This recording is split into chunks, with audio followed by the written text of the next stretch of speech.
Повеќе зеленило и паркови, подобри улици и инфраструктура, одржување на хигиената, како и услови за инклузија на децата со посебни потреби.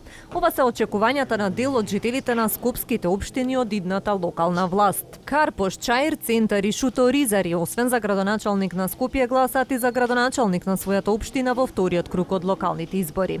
Во Карпош право на глас имаат 54.639 жители на општината.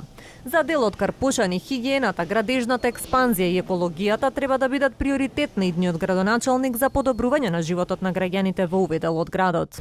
Приоритетите, екологијата пред се, да се запази, значи, зелената површина и градбата со ние Тафталиџе сум јас дека и се претера со градење на нови згради, пред се тоа и одржување на хигиената подобро. Конкретно овде као овој дел живеам, има нерешено и околу пазарчето, што знам, се реагира одамна тоа. Тоа е хаотична состојба со паркирање и така.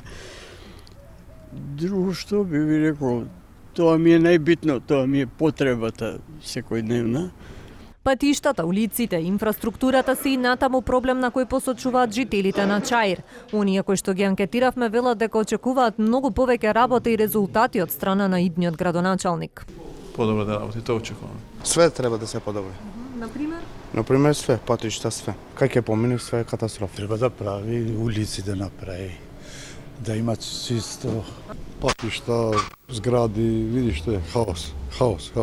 За градоначалник на Чаир и на град Скопје денеска гласаат вкупно 58.208 жители на општината. А освен во Чаир и Карпош, градоначалник на општината се бира и во општина Центар, каде жителите очекуваат исто така подобра инфраструктура, но и решавање на комуналните проблеми. Некои луѓе уште на септички јами се, на тие работи. Не очекувам ништо. До сега толку ги имало, сите само обеќаваат, никој ништо не прави. Во општина Центар право на глас имаат 43.951 лице на вкупно 78 избирачки места. И жителите на Шуто Ризари гласаат и за градоначалник на Скопје, но и за општината. Прво градинка за деца, дуито школото, трето улици и ред други работи што треба да ги знаеме. Како што обеќале, сега би требало да биде нешто подобро. И на тоа се надеваме.